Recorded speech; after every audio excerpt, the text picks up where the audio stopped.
Good morning. So we are at Kern Valley with the Bellanca Super Viking in Microsoft Flight Simulator that was updated a couple of days ago. I thought we might take it for a fly around. If you've not seen the Super Viking before, it's a really lovely little aeroplane. It's really nicely modelled. There were a couple of bugs in the initial release, which a lot of people highlighted. I noticed a couple of them.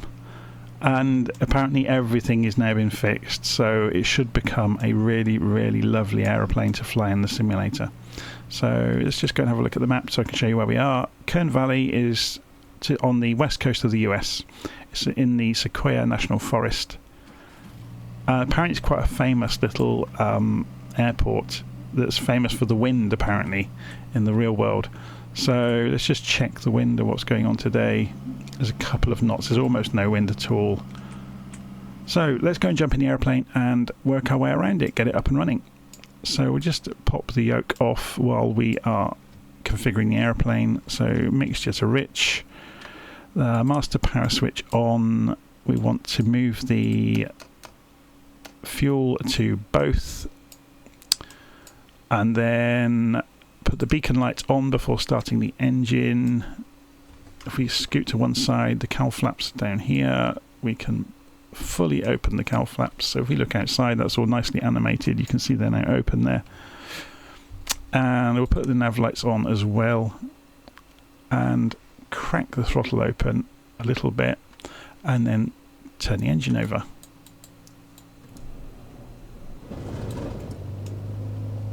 Very good. So we'll run the engine up at 1000 RPM or just above for a minute or two, and we'll watch the gauges here. So we've got cylinder head temperature, which should slowly rise. We've got voltage, oil pressure, fuel left and right, and auxiliary fuel. Very cool. So we calibrate the altimeter while we're here. Just press B to shortcut doing that. We'll calibrate the gyro compass as well. Looks like it's already aligned with the whiskey compass or binnacle compass. Okay, so we won't be using flaps for takeoff. Let's go and get the avionics switched on.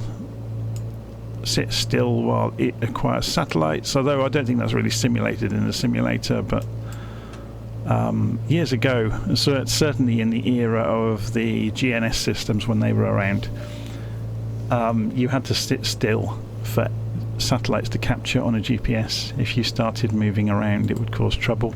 So we'll just go and put the transponder on standby. So just having a quick look around while we're waiting for this. All of the breakers are simulated, so you can do failure modelling of pulling breakers to see what will happen. So we'll just go and capture the satellites on the GPS. So yeah, it's a really, really lovely modelled aeroplane. It's got this Century 3 autopilot, which works really nicely now. So it's got roll hold, heading hold, altitude hold, pitch hold. It's worth pointing out, if you use a button to deactivate the autopilot, it will only cancel the roll hold, so you do need to go and flick the switches if you're switching it off to go hand fly again. Just wondering what else we can look at here before we taxi out. Not much really. Okay, GPS is up and running. So let's put the yoke back on, sit in our seat and come off the parking brake, ease the throttle open, and we'll taxi out of Kern Valley and go and explore a little bit. So should we go the long way around the car park so we get to look at the parking area, sorry. So we get to look at a little bit of the airfield. I'm not sure if we can fit through this gap. Let's have a look. If we were to follow this taxiway, we'd probably hit wings with that plane that's parked there, won't we? So we're not going to quite go that far. So the reason I wanted to go over there was to show you there's a lovely cafe here with animated people in it that are having phone calls and stuff. It's very good. There's a Kodiak parked there. A couple of people watching us taxi out. So I better not make any mistakes, hey?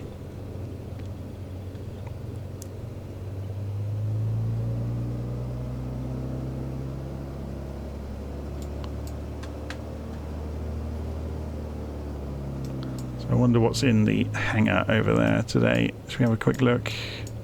Oh, that looks like a Stearman, maybe? Very cool. Should look where I'm going, really. So you can sit up in the Super Viking. Excuse me. Oh, I went for a run this morning. It's obviously loosened up my chest a little bit. Doing the couch to 5k at the moment. I'm almost out to 5k. It was hard work today. It was quite warm. I seem to be quite fated that whenever I have a chance to go running, the sun comes out and tries to incinerate me. So is this guy just stood here waiting to get in our way? That always amuses me with the simulator that happens. So we'll just wipe a wing out on him as we go by. So just looking at the windsock there, even though there's only a couple of knots of wind, we are going to backtrack. And we'll go and spin round at the far end of the airfield.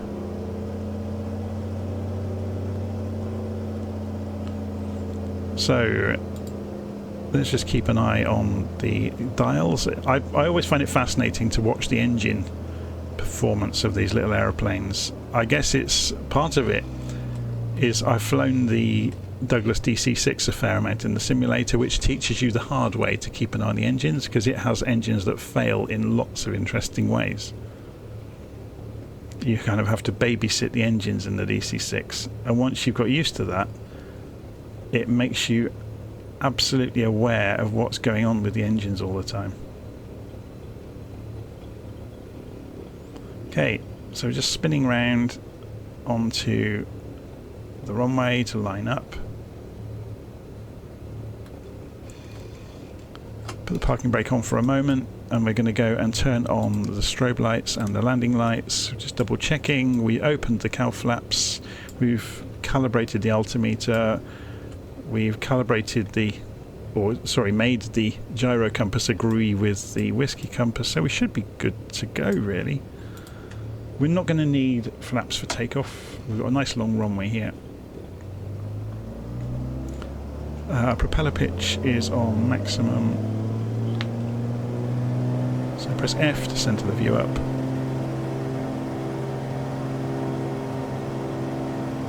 Open the throttle, accelerate along the runway. So 70 knots, 80 knots, and gently rotate, and we're off the ground. So we'll go see the camping area go whistling past on the left there. So let's go outside and lift the gear so you get to see the animation. So the right gear goes before the left, which is fascinating, and then the nose. I'm going to come back off the throttle slightly. So again, I'm going to pull this out of the way. I want to see these temperatures to see what goes on with them. So I've pulled the throttle back. Let's just push the throttle on a bit more. So we're keeping to the right side of the valley, and then we'll do a climbing turn to go south in a moment. So let's move the heading bug around just while we're flying out this way. So we're holding about 90 knots in the climb, which isn't bad at all. We're holding about 1,000 feet a minute on the climb rate. Don't worry, we're not going to slam into the hillside. I'm going to turn left momentarily. So ready, and here we go.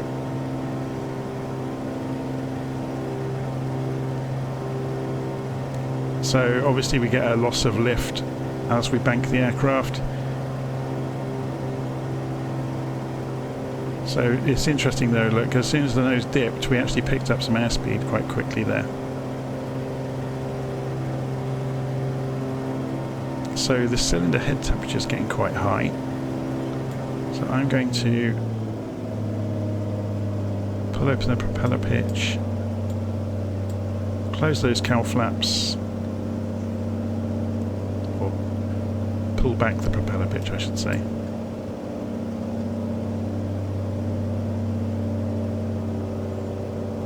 Okay, so just going to trim the aeroplane.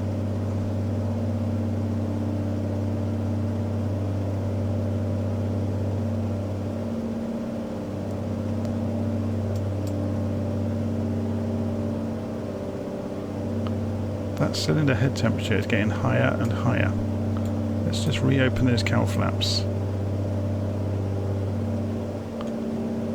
So let's go for roll hold, altitude hold and pitch hold and heading hold.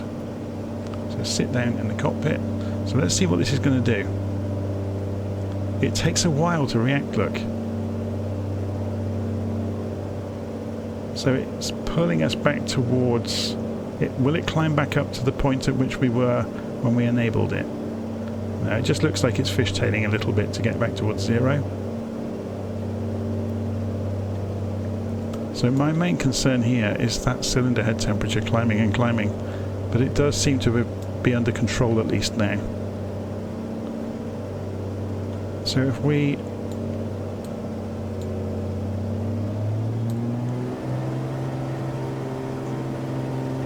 I just want to get an idea of the interconnection between the various controls and what will happen.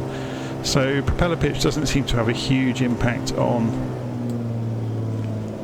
airspeed. So we'll just keep it in the green range here.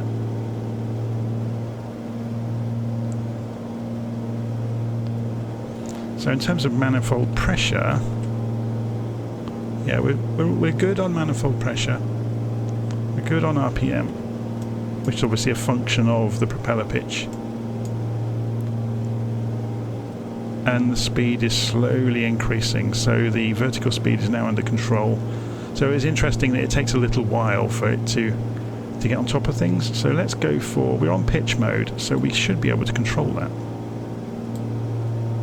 So if we take altitude hold off,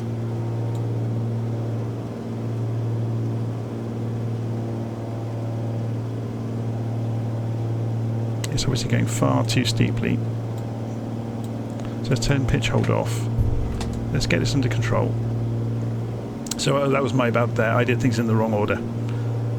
So we'll get this trimmed out. At the moment we're flying fairly strain level. We need to lean the mixture off because we're getting high.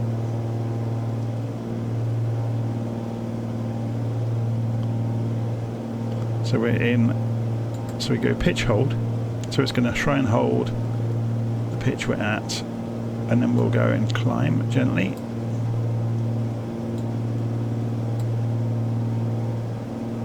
So you can see it's reacting. Very good. So then we could establish, say, a 500 feet a minute climb out over the hills over here. So let's push the engine on a little bit. We'll keep the manifold pressure in place. The engine is still running very hot down here, but then it is a warm day as well. So if we were to close the cowl flaps, let's see what happens over time with the engine temperature.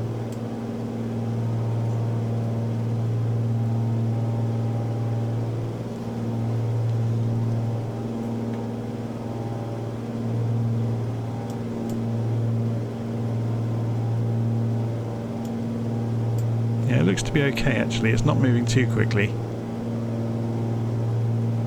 It is certainly edging up towards the red though, so I'm going to leave them wide open. So let's try turning about using the heading bug to do it. So we're going to turn the aircraft back towards north, back towards Kern Valley. So we're over Isabella Lake at the moment, or over the other side of the lake actually. So you can see this huge ridge we're just about to skim over the top of. It's a beautiful part of the world, isn't it? Absolutely gorgeous. Let's have a look at this from outside.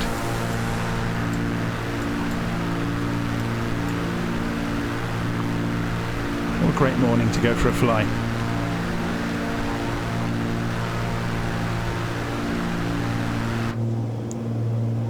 So yeah, the cowl flaps aren't doing much in terms of the cylinder head temperature. It just seems to run hot. Okay, so the reason we were coming up here was to go for some stall testing, so climbing out to 6,000 feet. So let's come off the autopilot. So notice I'm going to disengage, and it only disengages roll mode, so we're going to go and manually disengage everything. So we have control.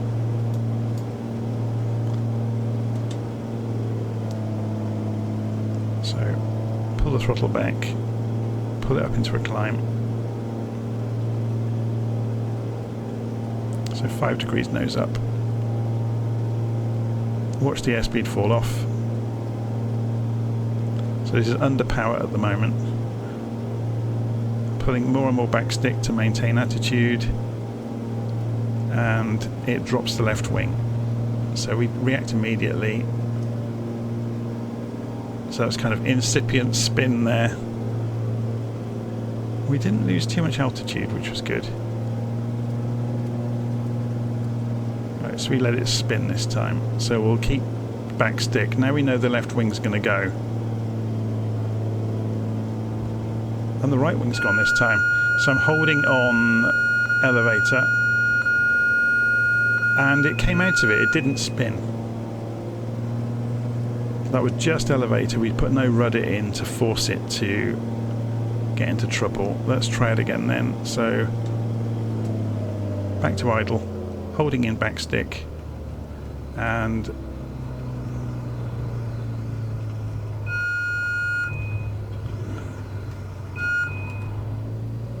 it came out of the spin very quickly.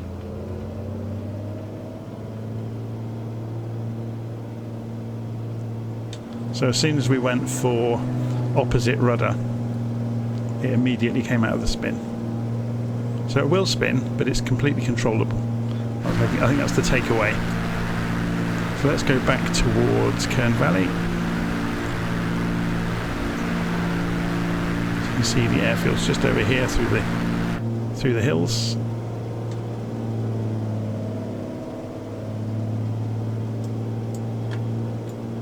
So we'll go for maximum RPM. As we are descending now, we'll go back to rich on the mixture.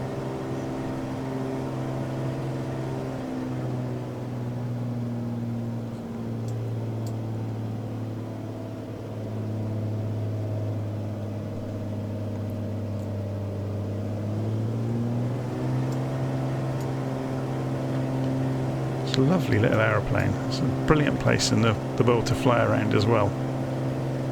Just giving the wings a bit of a waggle there to see what their response is like. It's incredibly easy to fly. There is some adverse yaw you can see there as we rock the ailerons. You can see the aeroplane pitching a little bit left and right, but not too much. So we are going to fly up the left side of the valley.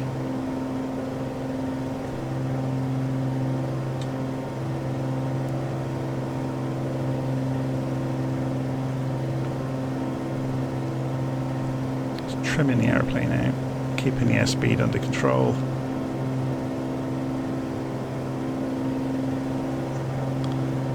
This plane has bags of power. When you are low, at fairly low altitudes, it's incredibly fast. I haven't looked on the spec sheet to see what its cruise altitude or ceiling are, but it seems to be very, very controllable. So yeah, you can see the cylinder head temperature is getting hotter and hotter, which is not great. So we're going to reopen those cowl flaps to fully open.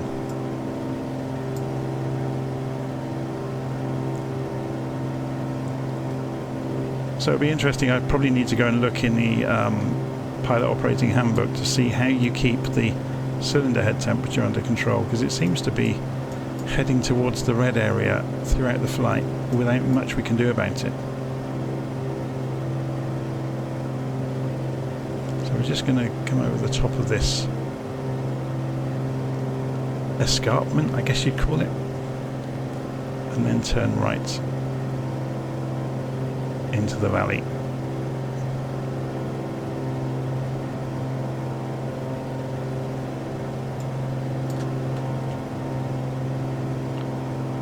Okay.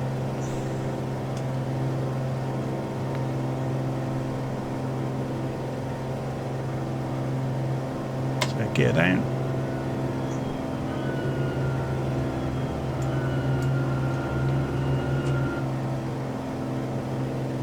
You can see the runway down there. I'm going far too slowly.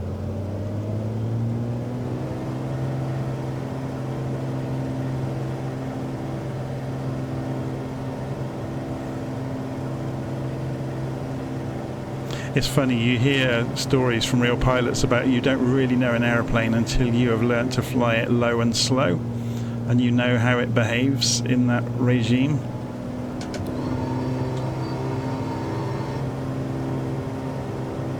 So we're flying it low and slow on purpose and bringing it into Kern Valley.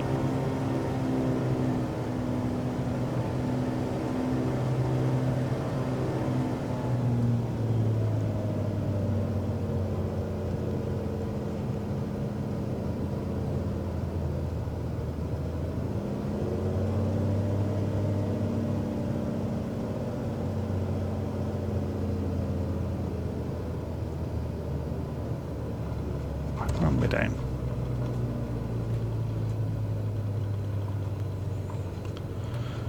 Okay, so there's the camping area off to the right, which is really cool. There's a campground here where the windsock is, so the flaps can come back up.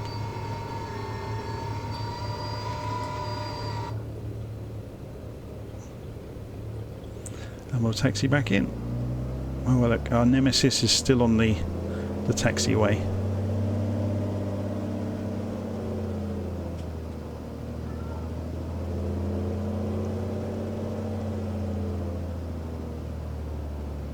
So we're going to go on the grass to go around him. Different truck this time.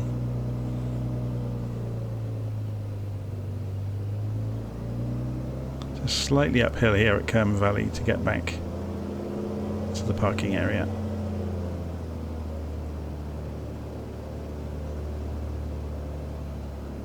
And it's quite bumpy.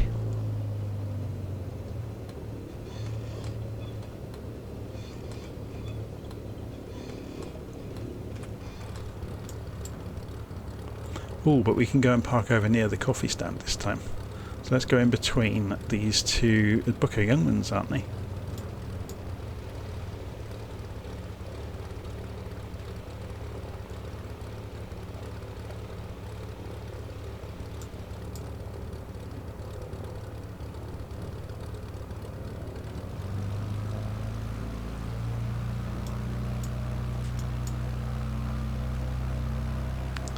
We get priority parking to go and get a coffee. Unlike the other pilot, I'm going to leave room for other aeroplanes to go past.